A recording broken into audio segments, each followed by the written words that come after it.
ವಾನಲಿ ಬದಲ. Hi, welcome back to ನಾವು YouTube channel. ನಾವೇನು ಮಾಡ್ತೀವಿ ಇದಕ್ಕಿದ್ದು ಬೇಳೆ ಸಾಂಬಾರು. ಬನ್ನಿ ಏನೇನು ಬೇಕು. ತೆಂಗಿನಕಾಯಿ, ಬೆಳ್ಳುಳ್ಳಿ, ಶುಂಠಿ, ಪುದೀನ, ಕೊತ್ತಂಬರಿ, ಟೊಮಟೊ ಹಣ್ಣು, ಈರುಳ್ಳಿ, ಚಕ್ಕೆ, ಲವಂಗ, ಧನಿಯಾ ಪುಡಿ, ಖಾರದ ಪುಡಿ, ಒಂದು ಅರ್ಧ ಬಟ್ಲಷ್ಟು ತೆಂಗಿನಕಾಯಿ ನುಣ್ಣಗೆ ರುಬ್ಕೊಬೇಕು. ರುಬ್ಬಿದಾದಮೇಲೆ ಒಂದು ಅರ್ಧ ಇಂಚು ಶುಂಠಿ, ಒಂದು ಗೆಡ್ಡೆ ಬೆಳ್ಳುಳ್ಳಿ, ಚಕ್ಕೆ, ಲವಂಗ, ಮೆಣಸು, ಏಲಕ್ಕಿ ಹಾಕ್ಕೊಂಬಿಟ್ಟು, ದೊಡ್ಡದಾದರೆ 2 ತೊಗೊಳ್ಳಿ, ಚಿಕ್ಕದಾದರೆ 3 ತೊಗೊಳ್ಳಿ. ಟೊಮಟೊ ಹಣ್ಣು 4 ಈರುಳ್ಳಿ, ಚಿಕ್ಕದು 4, ದೊಡ್ಡವಾದರೆ 2 ತೊಗೊಳ್ಳಿ.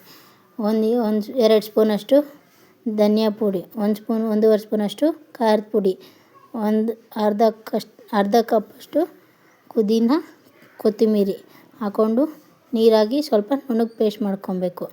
ಒಲೆ ಹೆಚ್ಚಿದ್ದಾದಮೇಲೆ ಒಂದು 5 ನಿಮಿಷ ಕಾಯಕ್ಕೆ ಇಟ್ಟಿದ್ದಾದಮೇಲೆ ಒಂದು 3-4 ಟೇಬಲ್ ಸ್ಪೂನಷ್ಟು ಎಣ್ಣೆ ಕಾದಿದ್ದಾದಮೇಲೆ ಸಾಸಿವೆ ಚಿಟಪಟ ಸಿಡಿದ ಮೇಲೆ ಒಂದು ಸ್ವಲ್ಪ ಕರಿಬೇವಿನ ಸೊಪ್ಪು ಹಾಕಿ ಒಂದು 5 ನಿಮಿಷ ಚೆನ್ನಾಗಿ ಫ್ರೈ ಮಾಡ್ಕೊಬೇಕು.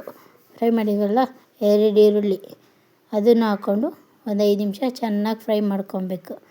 ಫ್ರೈ ಮಾಡ್ಕೊಂಡಿದ್ದಾದಮೇಲೆ ಒಂದು ಸ್ವಲ್ಪ ಹಸಿ ವಾಸನೆ ಗೋಲ್ಡನ್ ಕಲರ್ ಆಗೋರು ಒಂದು 5 ನಿಮಿಷ ಫ್ರೈ ಮಾಡಿದ್ದಾದಮೇಲೆ ನಾವಿವಾಗ ಮಸಾಲೆ ರುಬ್ಬಿ ಎತ್ತಿಟ್ಕೊಂಡಿರ್ತೀವಲ್ವ ಅದನ್ನು ಹಾಕ್ಕೊಂಡು ಚೆನ್ನಾಗಿ ಒಂದು 5 ನಿಮಿಷ ಫ್ರೈ ಮಾಡಬೇಕು. ಹಸಿ ಸ್ಮೆಲ್ ಹೋಗಿದ್ಮೇಲೆ ಇವಾಗ ನಾವು ರುಬ್ಬಿರ್ತೀವಲ್ವ ಅದಕ್ಕೆ ಒಂದು ಸ್ವಲ್ಪ ನೀರು ಹಾಕ್ಬಿಟ್ಟು ಚೆನ್ನಾಗಿ ಮಿಕ್ಸ್ ಮಾಡ್ಕೊಬೇಕು. ಒಂದು 5 ನಿಮಿಷ ಕುದಿಬೇಕು. ಕುದ್ದಿದ್ದಾದಮೇಲೆ ಎಲ್ಲ ಮಿಕ್ಸ್ ಮಾಡ್ಕೊಂಡಿದ್ದಾದಮೇಲೆ ಚೆನ್ನಾಗಿ ಎಲ್ಲ ಮಿಕ್ಸ್ ಮಾಡ್ಕೊಬೇಕು. ಎಲ್ಲ ಹಾಕ್ಕೊಂಡು ಇನ್ನೊಂದು ಸ್ವಲ್ಪ ನಿಮಗೆ ನೀರು ಎಷ್ಟು ಬೇಕೋ ಅಷ್ಟು ನೋಡ್ಕೊಂಡು ಹಾಕ್ಬಿಟ್ಟು ಒಂದು 4-5 ಸ್ಪೂನಷ್ಟು ಉಪ್ಪು, ಒಂದು ಸ್ವಲ್ಪ ನೀರು, ಒಂದೆರಡು ಸತಿ ಕುದಿ ಬಂದಮೇಲೆ ಮುದ್ದೆ ಜೊತೆ, ದೋಸೆ ಜೊತೆ, ಚಪಾತಿ ಜೊತೆ ಸೂಪರ್ ಕಾಂಬಿನೇಷನ್ ಇಡ್ಲಿ ಸಾಂಬಾರ್. ಇಷ್ಟ ಆದರೆ ಲೈಕ್ ಮಾಡಿ, ಶೇರ್ ಮಾಡಿ, ಕಮೆಂಟ್ ಮಾಡಿ. ನಾವು ಯೂಟ್ಯೂಬ್ ಚಾನಲ್ನ ಸಬ್ಸ್ಕ್ರೈಬ್ ಮಾಡ್ಕೊಳ್ಳಿ.